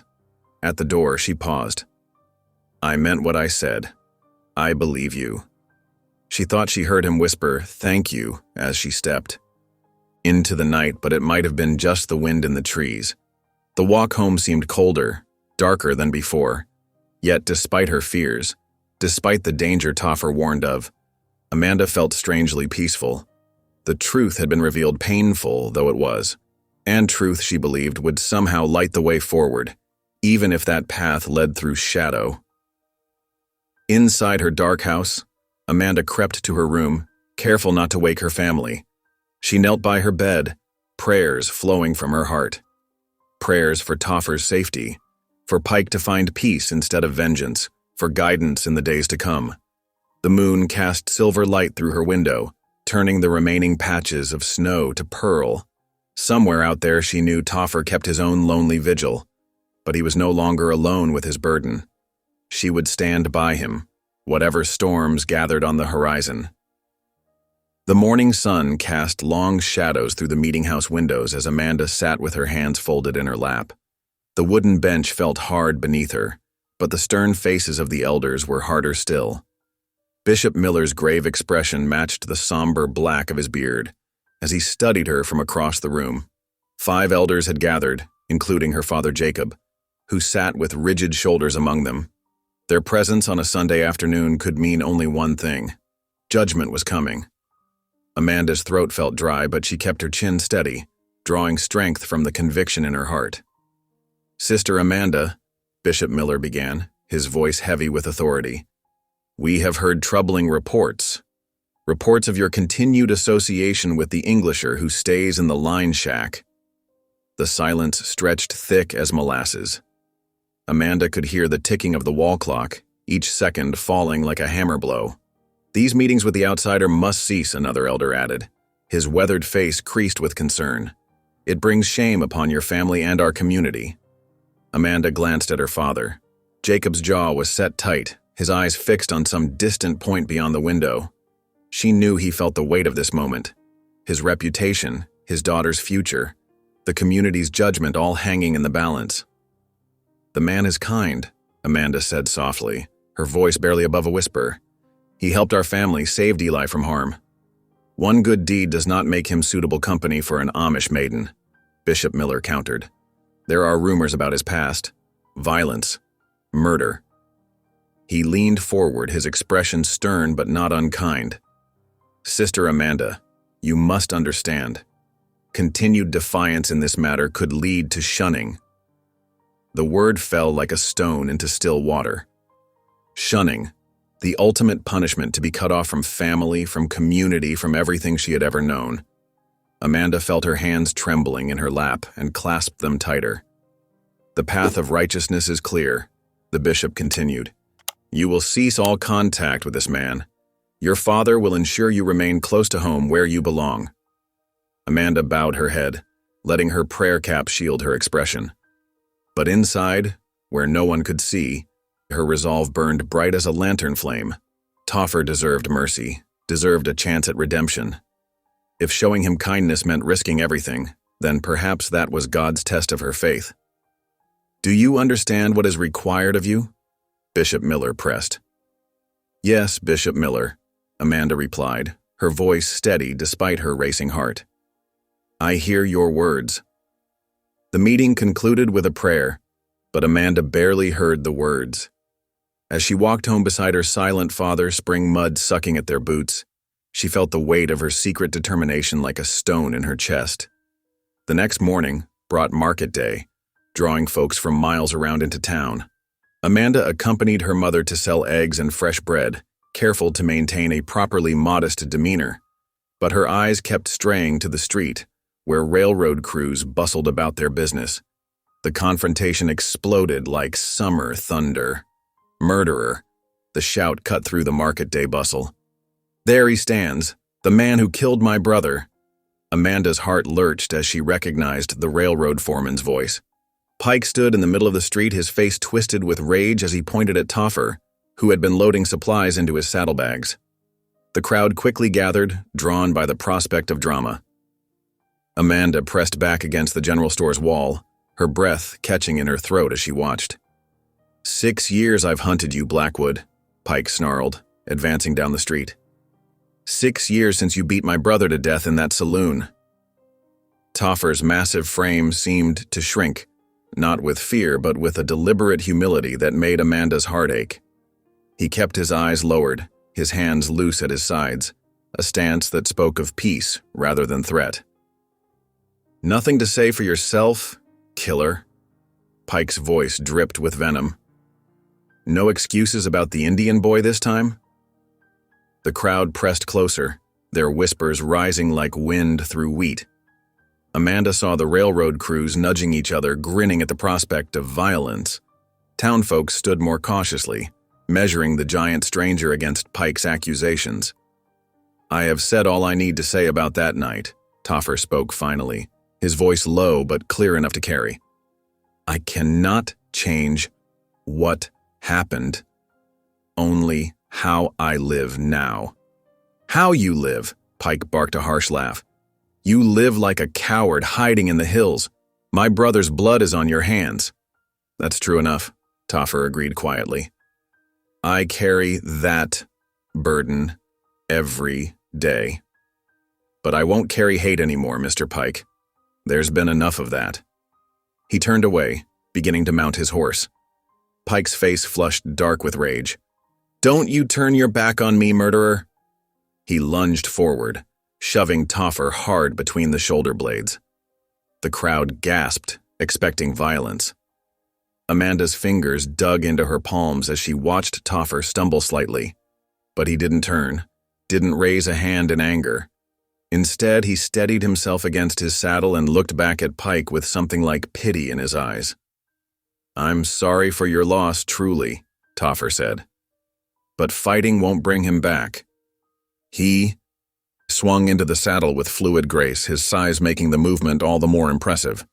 The crowd parted before him as he rode away, leaving Pike standing in the street, fists clenched at his sides. The whispers started immediately. Amanda heard them clearly from her position by the wall. "Did you see that? Big as a bear, but he wouldn't fight. Maybe there's more to the story than Pike's telling. Never seen a guilty man walk away from a fight like that." Pike's voice cut through the murmurs like a knife. "You all saw it. The coward ran, just like he ran after killing my brother." But there was a note of desperation in his tone now, as if he sensed the crowd's mood shifting. Amanda wanted to speak out, to tell them all about Toffer's gentleness with animals, his quiet wisdom, his desperate wish for redemption. But she kept silent, knowing her words would only bring more trouble. That evening, Jacob paced the kitchen floor while Amanda helped her mother with supper. His face was dark with worry and anger. "You will not leave this house alone," he declared finally. "Not until that man is gone from our land. The whole town is talking about him now, a killer hiding among decent folk." "But father," Amanda began. "No." Jacob's fist came down on the table, making the dishes rattle. "I've been too lenient. You will obey me in this, Amanda? No more wandering, no more secret meetings. You will stay where I can see you." Amanda lowered her eyes, focusing on the potatoes she was peeling. "Yes, father." But even as she spoke the words of obedience, her heart blazed with certainty. She had witnessed something profound today. A man choosing peace over pride, mercy over vengeance. Wasn't that exactly what their faith taught? To turn the other cheek, to answer hatred with love. She worked quietly through the evening chores, outwardly the perfect, dutiful daughter. Yet her spirit felt like a candle flame, flickering but unquenched. Toffer deserved his chance at grace, at a new life.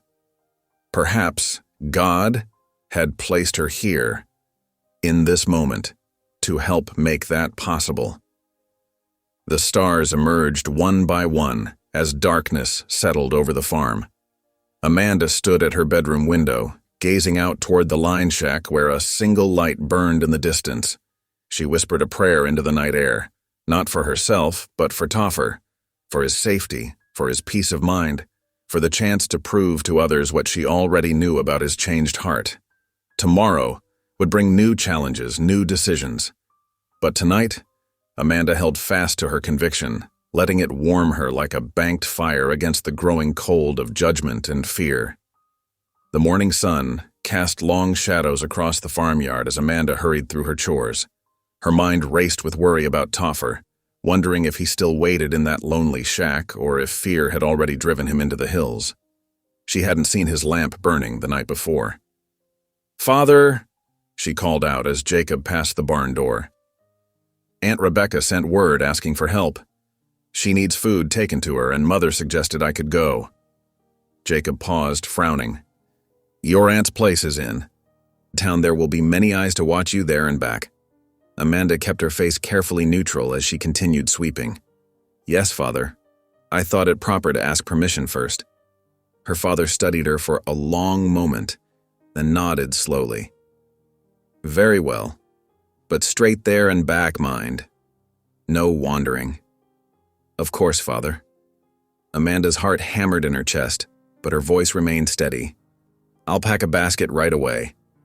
In the kitchen, her mother helped her gather bread, preserved fruit, and fresh eggs for the widow. As Amanda tucked a clean cloth over the basket, her mother touched her arm gently. "Your aunt has been lonely since Uncle Joseph passed," she said softly. "A visit will do her good."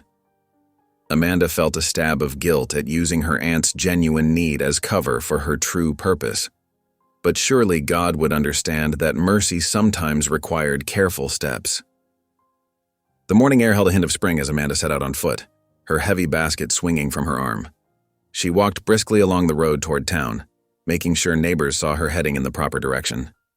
Only when she passed the last homestead did she cut across the meadow, taking the longer route that would lead her past Toffer's shack. Her boots sank into patches of melting snow as she hurried through the trees. The basket grew heavier with each step, but Amanda barely noticed. Her mind was fixed on reaching Toffer before he could leave. Smoke rose from the shack's chimney. He was still there, but as Amanda drew closer, her heart sank. Toffer's horse stood saddled outside, and through the open door she could see him moving about, gathering his few possessions. "You're leaving," she said from the doorway, her voice barely above a whisper. Toffer straightened, his broad shoulders tense. "It's best for everyone." He didn't turn to face her as he stuffed a shirt into his saddlebag. "Pike won't rest until there's trouble. I won't bring that down on your family. Running will only prove him right in everyone's eyes." Amanda stepped into the shack, setting her basket on the rough table. "They'll say only a guilty man flees. Maybe they're right." Toffer's voice was heavy with bitterness. "I did kill his brother after all." "To save an innocent boy," Amanda insisted. "That's not murder. That's protecting the helpless." Toffer finally turned to face her, his expression pained. "You don't understand what it means to take a life, Amanda. Even for the right reason, it marks you, changes you." He gestured at the bare walls of the shack. "This is all I deserve now. A life alone, away from decent folk." "That's not true." Amanda moved closer, her hands clasped tightly together to keep from reaching out to him. "I've seen how you are with animals, how gentle you can be. The man who saved my brother Eli wasn't marked by evil. He was guided by goodness. One good deed doesn't wash away the past."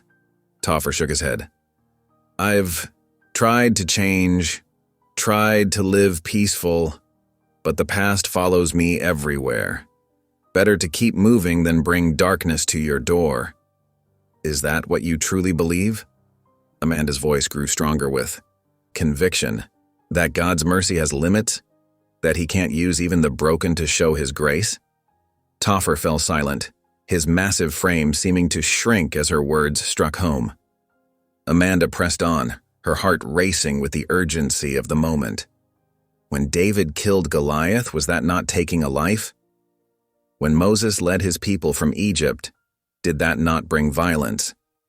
But God used them still, because they acted in service of something greater than themselves. "I'm no prophet or king," Toffer said quietly. "Just a man who's made too many mistakes." "You're a man seeking redemption," Amanda countered. "I've watched you these past weeks. You split wood for widows without being asked. You calm frightened horses with gentleness instead of force. You walked away from Pike's challenge because you've learned that peace matters more than pride." She took another step closer, close enough now to see the conflict in his eyes. "If you run now, you throw away all that growth. You let fear win instead of faith." Toffer's hands, calloused and scarred from years of hard living, clenched at his sides. "It's not just about me anymore. Pike will cause trouble for anyone who stands with me. Your father already mistrusts me. What happens when he learns you've been visiting? I won't see you shunned because of my past." "Then stay and prove him wrong," Amanda pleaded. "Show everyone that change is possible, that mercy matters more than judgment. Running only feeds the darkness. Staying to face what comes, that takes real courage." The silence stretched between them, broken only by the soft nickering of Toffer's horse outside. Amanda could see the battle in his face, the urge to flee warring with the deeper wish to belong somewhere, to be more than just a man running from his shadows. "You truly believe that a man can change that much?" he asked finally, his voice rough with emotion. "That God's mercy reaches even someone like me?" "I believe he led you here for a purpose," Amanda said softly. "And I believe running now would be turning away from that purpose." Toffer moved to the door, staring out at the valley below. The morning sun caught his face, highlighting the scars and weathered lines that told the story of his hard years. When he spoke again, his voice was quiet but firm. "I won't run." He turned back to face her, something new kindling in his eyes. Not for your sake, though I'm grateful for your faith in me. I'll stay because you're right. God's mercy deserves better than my fear." Relief flooded through Amanda so strongly she had to grip the table edge to steady herself. "You'll face whatever comes?" "I will." Toffer began unpacking his saddlebag, each movement deliberate. "Pike's anger won't fade, but maybe facing it honest and peaceful will show others the truth eventually." Amanda nodded, suddenly aware of how much time had passed. "I must go. I still have to visit my aunt before heading home." "Be careful," Toffer warned. "Don't risk more trouble on my account." "I'll be fine." Amanda picked up her basket, pausing at the door. "Promise me again that you'll stay?" "I promise," his voice carried the weight of oath. "God's mercy, like you said, maybe it's time I trusted in that more than my own judgment." Amanda hurried away, her heart lighter despite the anxiety of making up lost time.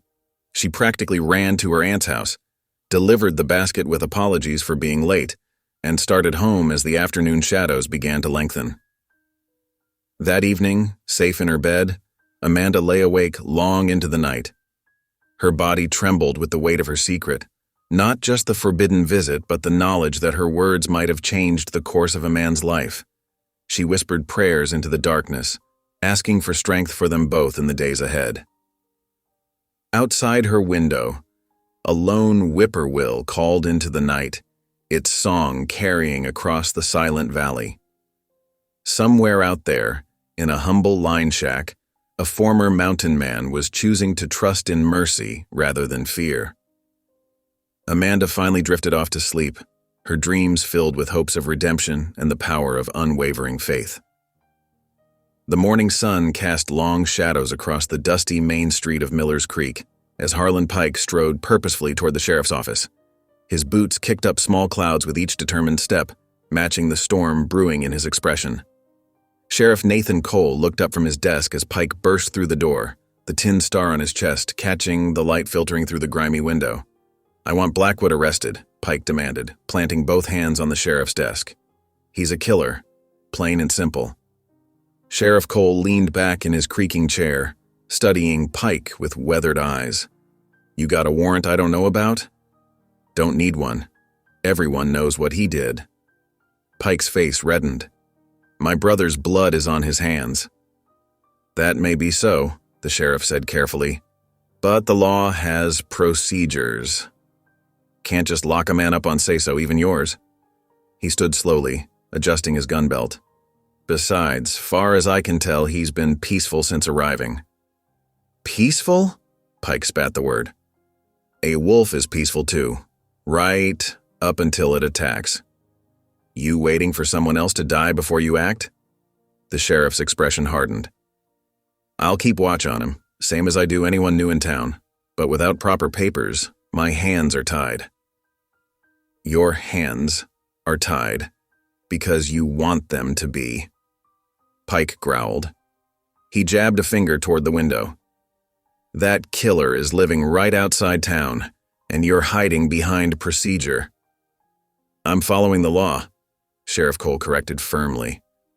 "Something you might want to consider yourself." Pike's hand twitched near his holster, but the sheriff's steady gaze made him think better of it. "Fine," he said through clenched teeth. "But when trouble comes, remember, you had your chance to stop it." The sheriff watched Pike storm out, then sighed heavily. He picked up his hat and headed for his daily rounds, knowing the railroad man's words would spread through town like wildfire. By late afternoon, the meeting hall was packed with concerned citizens. Farmers stood shoulder to shoulder with shopkeepers, while railroad workers clustered near Pike at the front. The air grew, thick with tobacco smoke and rising tensions. "We can't just wait for something to happen," Pike addressed the crowd. "Blackwood's killed before. Who's to say he won't do it again?" Murmurs of agreement rippled through the gathering.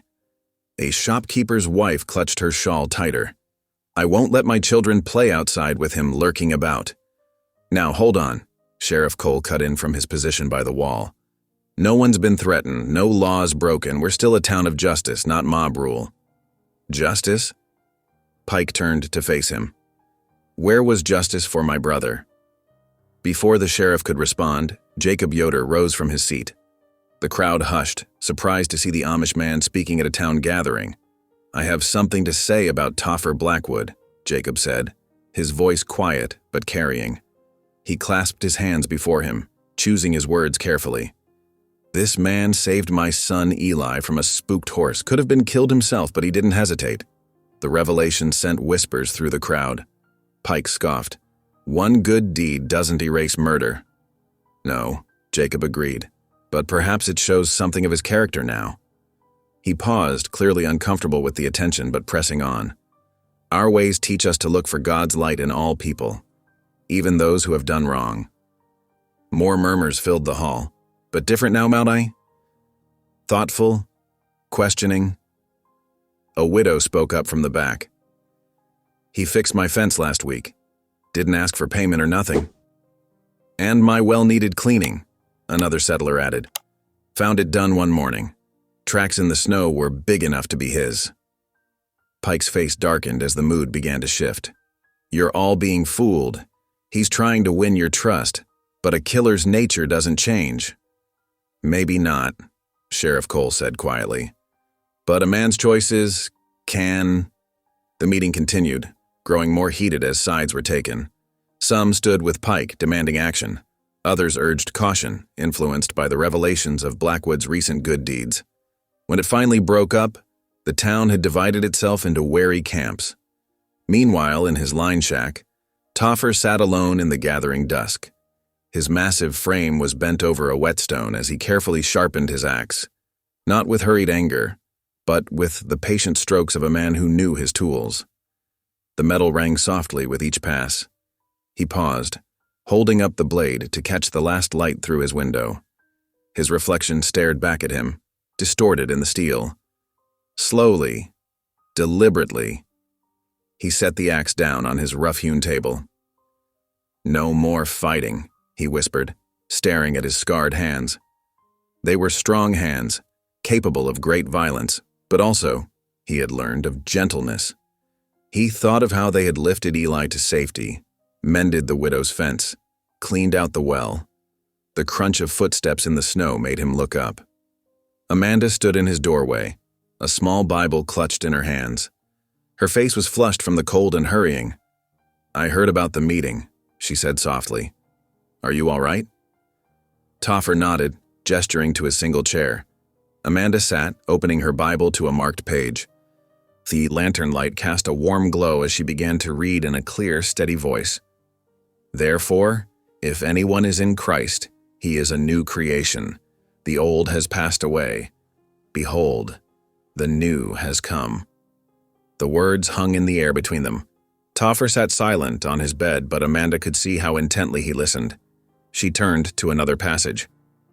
"For I will forgive their wickedness, and will remember their sins no more." Those words.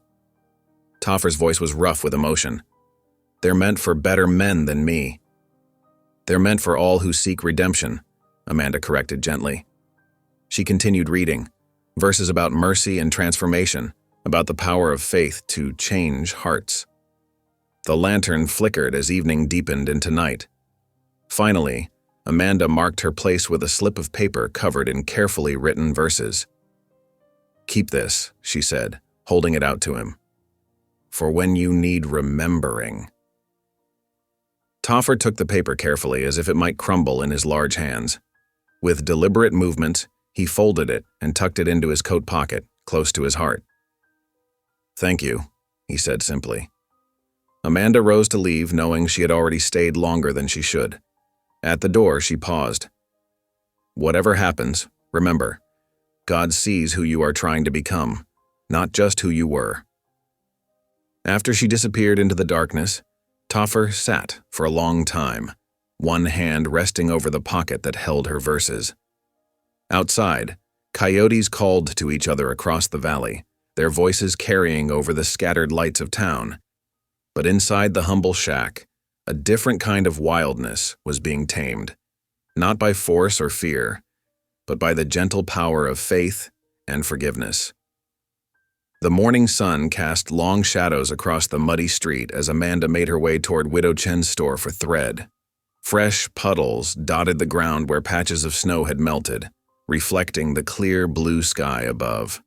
The early spring warmth had drawn townsfolk out to tend to morning business, creating a steady bustle of activity. Her footsteps slowed as she noticed a group of railroad workers lounging near the blacksmith's shop, their faces hard and expectant. Something in their posture made her uneasy. Then she saw why. Toffer was approaching from the other direction, head down, carrying a broken axe handle that needed repair. The railroad men straightened as Toffer drew near.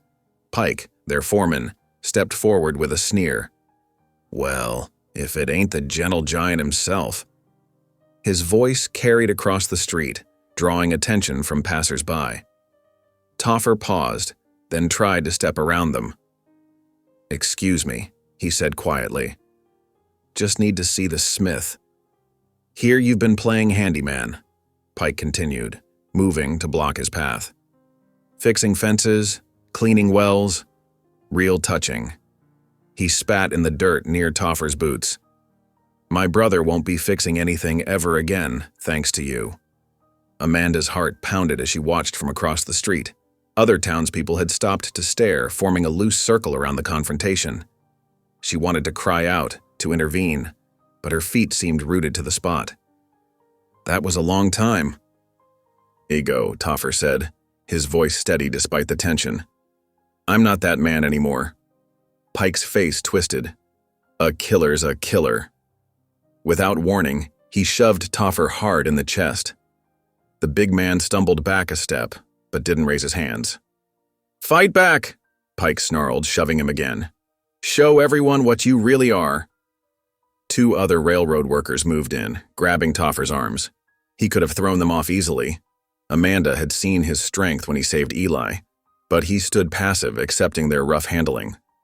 Pike's fist connected with Toffer's jaw.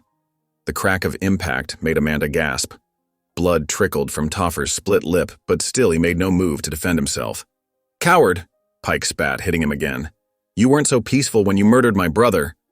The crowd pressed closer, their expressions a mix of horror and fascination. Amanda saw several men she knew, that good men, church-going men, watching without intervention. Her hands clenched at her sides. Another blow landed. Toffer's head snapped back, but when he straightened, his eyes were clear and calm. He looked directly at Pike, his voice carrying across the sudden hush. "Vengeance is the Lord's," he said clearly. "Not mine." The words seemed to hover in the air. Pike's raised fist faltered slightly. In the silence, boots scraped on wooden planks as Widow Martinez stepped forward from the crowd. "That man you're beating," she said, her weathered face stern. "He fixed my fence last week when the snow brought it down. Wouldn't take a penny for his trouble." Pike turned toward her, scowling. "So, he did some chores. Don't change what he is." "He keeps the wolves away." Little Tommy Weber piped up from behind his mother's skirts. "Seen him watching over us kids when we're playing near the creek." "That's right," Sarah Weber confirmed, drawing her son close. "Never bothered anyone since he came here. Just helps where he can." More voices joined in, quiet at first, then growing stronger. The miller mentioned how Toffer had helped clear fallen trees from the mill race. The cooper's wife told how he'd carried water to her sick horse. Each story seemed to chip away at Pike's righteous anger. The railroad men holding Toffer's arms exchanged uncertain glances. Pike's face darkened as he saw control of the moment slipping away. "You're all fools," he growled. "He's playing you for sympathy. Next thing you know, someone else will end up dead." "The only one looking for violence here is you," Sheriff Cole's voice cut through the murmurs. He pushed through the crowd, hand resting casually on his gun belt. "I suggest you and your men move along." Pike glared at the sheriff, then at Toffer. The railroad men released their grip, stepping back. "This ain't over," Pike warned, but the threat sounded hollow now. Toffer straightened his coat with quiet dignity. Blood still stained his beard, but his eyes held no hatred as he looked at Pike. "I pray You find peace," he said softly, then turned and walked away, his steps measured and calm. The crowd parted to let him pass. Amanda saw respect in many faces now, mixed with shame at having watched the beating. As people began to disperse, she heard them talking in low voices about Toffer's restraint, his gentle ways with children, his silent service to the community. Pike stood alone in the street, his victory turned to ashes. The sheriff gave him a long look before walking away, leaving the railroad man to his impotent rage. That evening, as purple shadows crept across the valley, Amanda made her way to Toffer's line shack. She carried a covered dish of hot stew and a loaf of fresh bread, carefully watching to ensure she wasn't followed. She found Toffer sitting outside on a rough-hewn bench, watching the sunset paint the mountains gold. His face was bruised, but his expression was peaceful. "Brought you some supper," she said softly, setting the food beside him. "And some witch hazel for those bruises." "Much obliged," he replied, gesturing for her to sit. "Though I reckon they look worse than they feel." Amanda studied his face in the fading light. "You showed remarkable restraint today. You could have fought back. Everyone knows you're strong enough." "Strength isn't just in the arms," Toffer said thoughtfully. "Sometimes it's in holding back." He touched his split lip gently. "These marks will heal, but if I'd struck back, the damage to my soul might not have." "The town saw that," Amanda told him. "They're talking about it. How you stood firm without violence, how you've been helping people quietly all this time." Toffer was quiet for a moment, absently breaking off a piece of bread. Then, slowly, like ice melting in spring, a smile touched his face. Small, but genuine. Amanda realized it was the first time she'd seen him truly smile. "You know something," he said softly. "I feel lighter than I have in years. Like a burden I've been carrying is starting to lift." "That's God's grace," Amanda replied. "It comes when we choose His way over our own."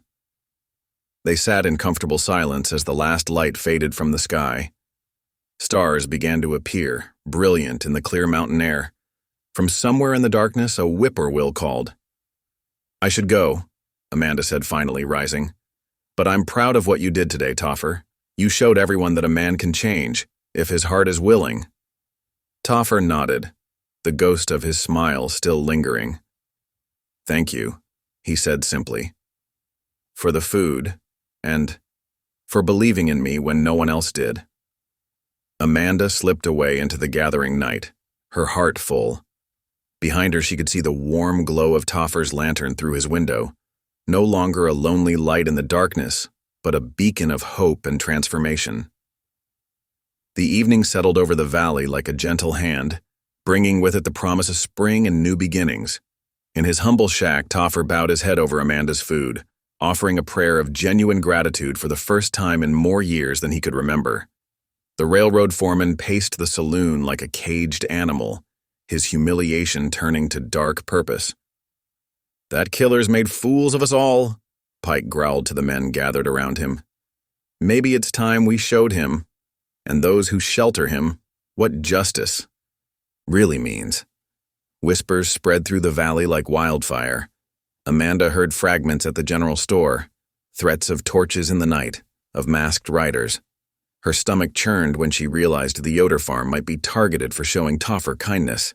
That evening, passing her father's study, Amanda paused at the sound of his voice. Jacob Yoder knelt by his chair, hands clasped. "Lord, grant me wisdom," he prayed softly.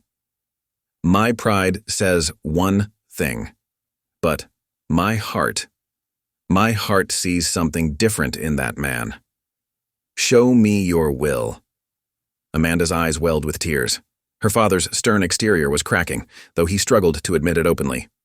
The next morning, Bishop Miller cornered her after service, his face thunderous. "You persist in this defiance," he said. "The path of shunning lies before you, child. Is that what you want?" Amanda lifted her chin, God's mercy cannot be contained by our rules alone, she replied steadily. His grace reaches beyond our fences. The bishop's face flushed red. Without another word, he turned and strode away, leaving Amanda trembling, but resolute. Meanwhile, Toffer worked methodically, reinforcing his shack's door and windows. Yet for every hour he spent with hammer and nails, he spent another on his knees. Lord, he whispered, whatever comes, let me face it with the strength you give, not my own. The whole valley seemed to hold its breath. Tension hung thick as storm clouds, and everyone sensed that soon, very soon, something would have to break. The bitter morning air crackled with tension as Harlan Pike strode to the crossroads, his boots crunching in the crusty snow. A crowd gathered quickly, drawn by his bellowed challenge across the quiet valley. Blackwood, the foreman's voice carried sharp as a whip crack. Face me like a man. Fists or pistols, your choice how you want to answer for my brother. People pressed forward, forming a circle. Amanda pushed through, her heart hammering against her ribs. She saw Toffer emerge from the direction of his shack, axe in hand, his massive frame casting a long shadow across the snow. Pike sneered. Finally showing your true nature, killer? Toffer walked steadily to the center of the crossroads. Steam rose from his breath in the cold air as he looked at the axe in his grip. Then with deliberate care he laid it down in the snow. Standing straight, he spread his empty hands wide. The Lord is my shepherd. Toffer's deep voice carried across the hushed crowd. I shall not want. Though I walk through the valley of the shadow of death, I will fear no evil. Pike's face twisted with rage. Don't you dare quote scripture, you murderous! He lunged forward, fist swinging wild. Toffer didn't raise his hands to block or strike back. He stood firm as Pike's blow caught him across the jaw. Amanda gasped, tears streaming down her face. That's enough! Sheriff Cole's commanding voice cut through the tension. He grabbed Pike's arm before he could swing again. You're the only one looking for trouble here, Harlan. He killed my brother. Pike struggled against the sheriff's grip. And he's paying for his past. With peace, the widow Thompson called out. He fixed my fence last week, wouldn't take a penny. Kept the wolves from my sheep, added young Thomas Baker. 3 nights running. More voices joined in, sharing stories of quiet kindness. Amanda watched through her tears as Toffer stood silent, his split lip bleeding, but his eyes clear and calm. The man you're hunting died years ago, Sheriff Cole said firmly to Pike. This here's a different soul. Now clear out before I run you in for disturbing the peace. Pike wrenched free, spitting in the snow. But faced with the disapproving crowd, he backed away, pointing a trembling finger at Toffer. This ain't finished. Yes, Toffer said softly. It is. He bent down, picked up his axe, and turned toward home, leaving footprints in the fresh snow. The crowd parted respectfully to let him pass, and Amanda saw in their faces what she had known all along, that true strength lay not in the power to strike, but in the courage to stand without violence. The crowd dispersed slowly, murmuring among themselves. Jacob Yoder stood in the trampled snow, watching Toffer retrieve his axe with steady hands. The giant's restraint had stirred something in the Amish farmer's heart, a recognition that perhaps God's grace worked in ways beyond his understanding. Taking a deep breath, Jacob approached Toffer. His boots crunched in the snow, each step measured and deliberate. I never proper thanked you, he said, voice gruff with emotion, for saving my Eli that day with the stallion. Toffer's weathered face showed surprise, but he remained silent, waiting. And now this... Jacob gestured to where Pike had stood. You could have struck back, could have hurt him bad. He paused, struggling with words that seemed foreign on his tongue. Would you share our table tonight? Amanda, standing nearby, caught her breath. In their world, to share a meal was no small thing. It was communion, acceptance, peace. Toffer bowed his head slightly. I'd be much obliged, Mr. Yoder. The kitchen was warm when they arrived, filled with the aroma of Sarah Yoder's cooking. Amanda helped her mother set the table, her hands trembling slightly as she placed the extra plate. Eli watched wide-eyed from his seat as Toffer ducked through the doorway, his massive frame making their sturdy chairs seem delicate. They settled into an awkward silence as Sarah served the meal. Toffer folded his hands, waiting until Jacob said grace before touching his spoon. The quiet was broken only by the soft clink of utensils against plates. Finally, Jacob cleared his throat. "Tell me about the mountains," he said. "Must be different from valley farming." Toffer's deep voice was soft as he described the high meadows where he'd grazed cattle, the quiet forests where he'd cut timber. Amanda watched her father lean forward, genuinely interested, as Toffer explained how to read weather from wind patterns and cloud shapes. Sarah offered seconds and Toffer accepted with careful courtesy. Amanda noticed how gently he handled their china cups, this man whose hands could split logs like kindling. When the meal was done, she poured fresh milk into his cup, not in secret now but freely, before her family's eyes. The evening settled into peaceful quiet. Through the window, Amanda could see stars appearing in the winter sky. Here at their table sat the giant who had frightened them, now welcomed as a man seeking God's mercy. Her heart felt full enough to burst. Morning light spilled across the valley, turning patches of melting snow into glittering pools. Steam rose from the ground where sunbeams touched the earth, and water trickled in small streams along the weathered barn walls. Amanda walked toward the barn, her breath visible in the crisp air. The wooden bucket swayed in her hand as she made her way to milk the family cow. Through the open barn door, she heard Eli's excited chatter mixing with the steady thump of wood being stacked. "Like this?" Eli asked. "That's right," Toffer's deep voice answered. "Keep the big pieces on the bottom." Amanda paused at the barn entrance, watching as Toffer showed her brother how to create a stable woodpile. The mountain man's massive hands moved with surprising gentleness, guiding Eli's smaller ones in placing each log. Jacob stood in the doorway of the house, arms crossed, observing the scene. His stern face softened almost imperceptibly, and he gave a single, measured nod before turning back inside. That small gesture carried the weight of acceptance, like spring thaw breaking winter's grip. After finishing her chores, Amanda fell into step beside Toffer as he walked toward his line shack. The morning sun cast their shadows long across the melting snow. "The valley looks different today," Toffer said quietly, gazing at the surrounding hills. "How so?" "Feels more like—" He searched for the words. "More like home, I reckon. If folks will have me." Amanda's heart lifted at his words. "You mean to stay? If the good Lord wills it?" Toffer stopped walking, turning to face her. "I aim to rebuild my life here. Been running long enough." "Then I will stand with you," Amanda said firmly. "Whatever comes, shunning or welcome." Toffer's weathered face creased with emotion.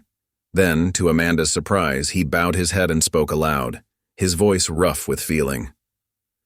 "Lord," he prayed, "I ain't been much for talking to you these past years, but I thank you for fresh milk when I was hungry, for forgiveness when I deserved none, and for the chance to start again, clean as new snow." Amanda stood silent, her own eyes filling with tears at this answered prayer. When Toffer finished, she squeezed his hand once, then turned back toward the farm, her heart as full as the morning sky. The sun climbed higher, its light falling equally on the neat Yoder farmhouse and Toffer's humble shack. Amanda returned to her waiting chores, peace settling over her like a warm shawl. In the distance, she heard Eli's laughter mixing with the sound of splitting wood, a promise of days to come. Thank you for listening. Stories connect us in the most unexpected ways. If you felt that spark today, make sure you're subscribed. I share a new one daily, and the next might change your day.